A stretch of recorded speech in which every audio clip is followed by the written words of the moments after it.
De la charla de Ángel Rafael Suárez con el profesor Hugo Brito. Bueno, muy brevemente quedan a la vuelta de la realidad de esta semana algunas cuestiones bastante claras y bastante preocupantes.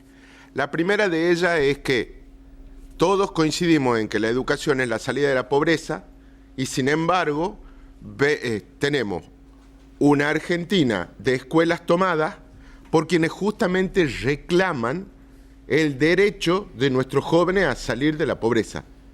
Vamos a salir de ahí cerrando escuelas, ¿no?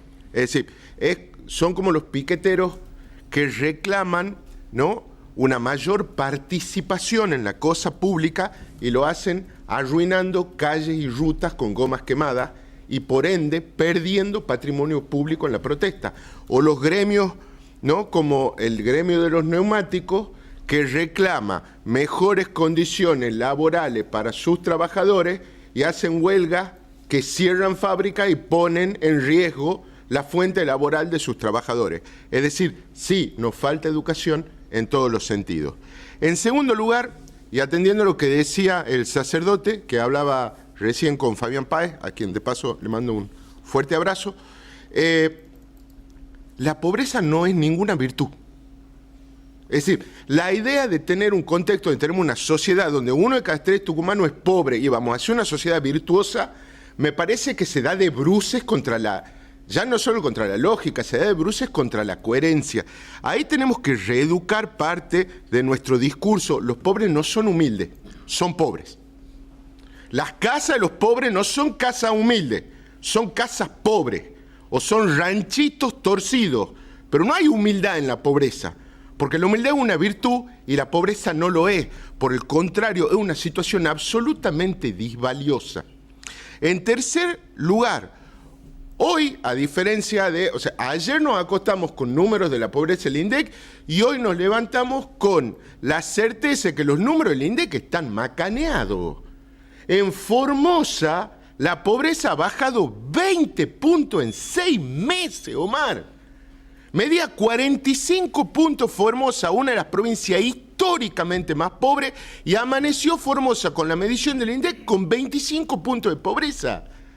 Pero es que han descubierto petróleo la mitad de los pobres de Formosa en sus hogares. Es decir, los tipos accionan el bidet y sale petróleo, digamos. Tienen pequeñas plantas de petróleo en los baños de sus casas.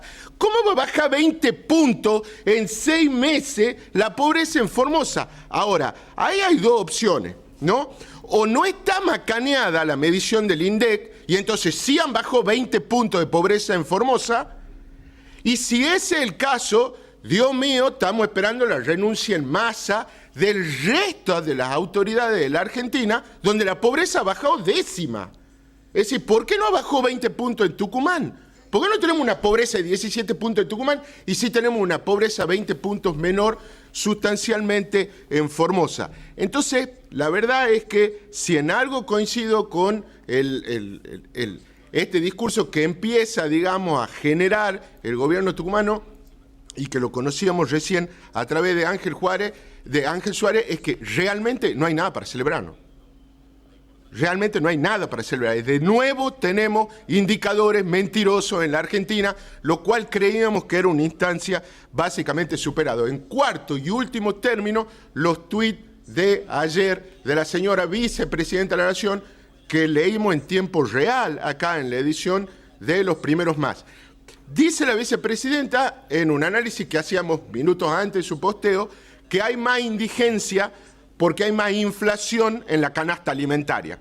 Está perfecto. Ahora, le dice la vicepresidenta que lo que tiene que hacer el ministro de Economía es volver a apretar con el control de los precios, porque dice que la inflación es culpa de la oferta y no de la demanda. Es decir, de nuevo la Argentina, donde a la culpa la tiene otro. Ahora la culpa de la inflación, o sea, a la culpa de la pobreza no la tiene la inflación, no la tiene la crisis económica, no la tiene un gobierno que no tiene un plan que dé pie con bola, sino que resulta que la tienen los dueños de los supermercados. En Tucumán hay 22.000 supermercados que son pequeños y medianos emprendimientos. ¿Esa gente tiene culpa de la pobreza? Los tipos que en la esquina de la casa han abierto una ventana, han puesto una despensa y venden al fiado. Esos son los tipos que tienen la culpa de la pobreza en Tucumán y tienen la culpa de la pobreza en la Argentina. Basta de esto. La reflexión final, asumiendo el diagnóstico que daba el sacerdote que hablaba con nosotros sobre la pobreza y la moral, es sustancialmente la siguiente. En este país ha fracasado la izquierda, el centro y la derecha, los radicales, los peronistas y los macristas, los militares, los civiles y los religiosos. ¿Nunca los argentinos? ¿Nunca hemos fracasado los argentinos? Es decir, nos gobiernan paraguayos desde 1816 para acá. Me parece que hay que empezar a saldar la deuda con la parte que nos toca para empezar a saldar la deuda con la parte que le toca a los pobres. Álvaro José.